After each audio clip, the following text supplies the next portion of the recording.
Hey guys, Kevin here and welcome back to my channel. This week's video is going to be answering a question from one of our fellow warriors, Joseph McNeill.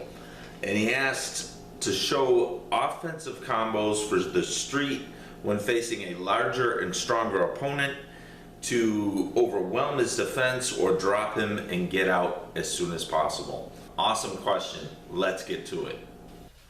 Now Bob and I here are pretty much eye to eye. We're about the same height. But most times your attacker is going to be bigger and stronger than you. Otherwise they wouldn't be attacking you.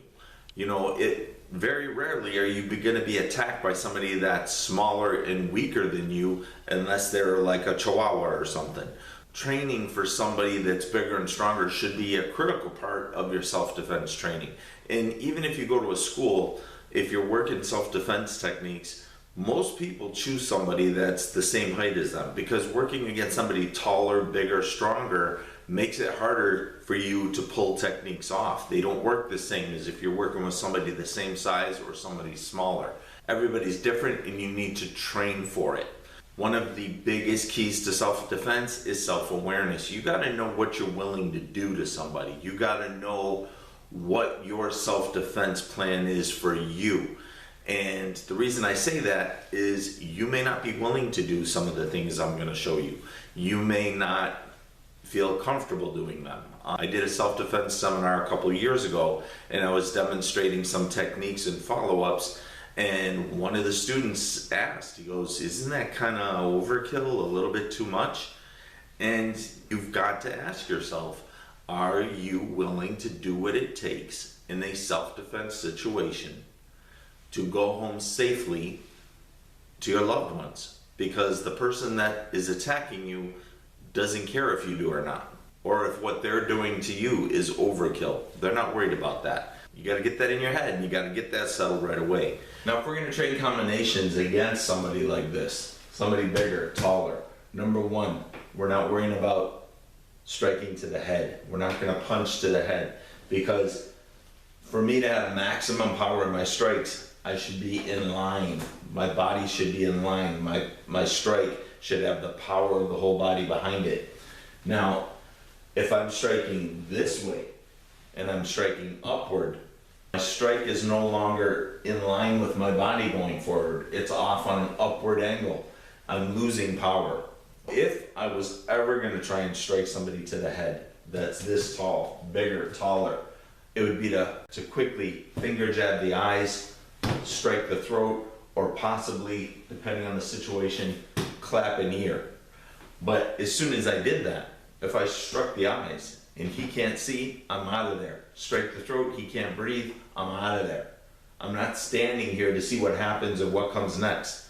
If I finger jab him in the eyes, he stops, covers his eyes, I'm gone. You're not there to trade blows and, you know, this isn't an MMA fight. You're trying to end it as quickly, efficiently, and as decisively as possible. Okay, Joseph, now I'm going to give you a combination to work on and also to play with. You need to make this yours based on what you are willing to do to somebody, okay? But I'm going to give you some things to think about so that you can use your imagination and figure out combinations that will work for you, okay? Number one, again, I'm not going to strike upwards, okay? So if I'm standing here, I'm going to use my lead leg. I have my strong side forward this time. If I'm standing here and I can't avoid getting away, again, my main target, solar plexus, groin. I'm going to front snap kick the groin, striking the groin, stepping down, reverse punch into the solar plexus, all right? If I land either one of these, solid, I may be able to take off from here. But I want to make sure this ends now, okay? So, strike to the groin, solar plexus, burying it. Now I'm not going to stand here with my hand out. Now, if you remember the last video, the human body moves in a very predictable manner when struck. What's going to happen if I connect on this groin strike and if I connect on the solar plexus? His head is no longer going to be here. he's gonna end up bending forward because that's what the body does. So I've kicked, landed my strike to the solar plexus. His head is gonna be probably about here. He's gonna bend forward. From here, now I can strike the head with an elbow. I can follow up with an elbow. Using my hand, I would support the other side of his head and strike through. Strike through with the elbow. And as I strike through and pivot, I'm now in a position to hammer fist the groin again, kick the knee, or kick him off and take off. Boom, I'm gone. I don't want to stand around and trade blows. The longer I'm in a mess, the more chances it gives somebody else to jump in, help him out. His friends might to come up and help him out. I want to end it and get. So, again, standing here, combination, front kick, solar plexus. Get that down first. Front kick, solar plexus. Very basic. You probably might have done this combo already. Then add the elbow. Front kick, solar plexus, elbow. Bringing it through. So now you're up to 3 moves. 1, 2, 3.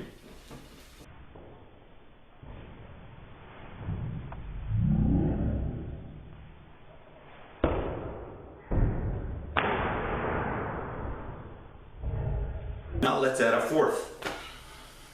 Okay? 1, 2, 3, 4.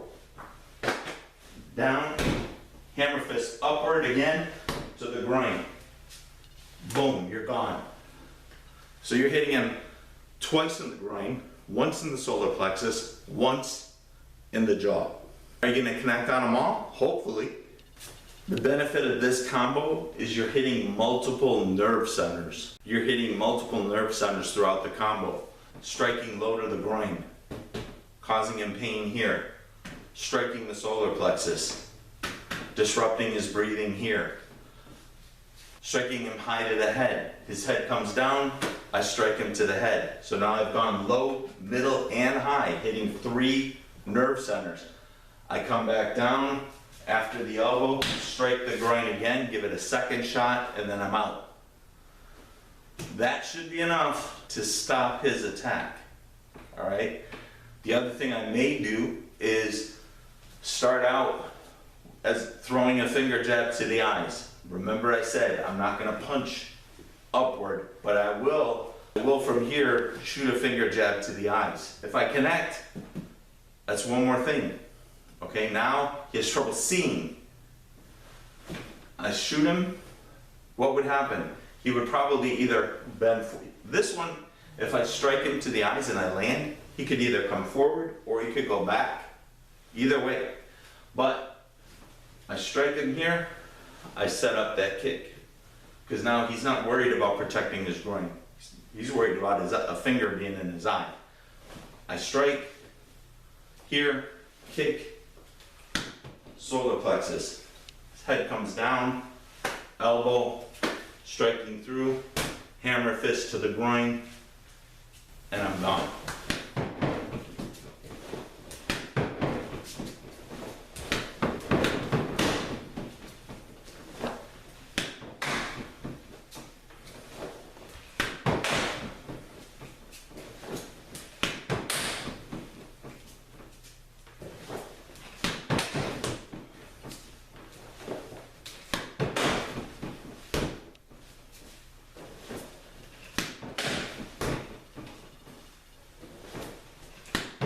Try this combo, work on it. It gives you things to work on. When you're putting your combos together, use your imagination based on what you are willing to do to somebody, the strikes that are your strong suit, and as long as they make sense. As long as you're thinking how each strike the body's going to react to make sure that your follow-up is going to work. Okay? I hope that answers your question, hope that helps. If you guys have any questions, you want to see me cover something in a video, put it in the comments below or shoot me a message. I'd be glad to do it. Let me know how I can help you guys. The whole reason I'm doing this is to help you guys on your own martial journey, start your own martial journey, and also to apply all of these things and the concepts and the principles in your daily life to be warriors in life. That's why I'm doing all of this. So if you got any questions, put them in the comments below. Be sure to subscribe, share this channel with your buddies. I'll see you in the next video. God bless, stay focused, and don't ever quit.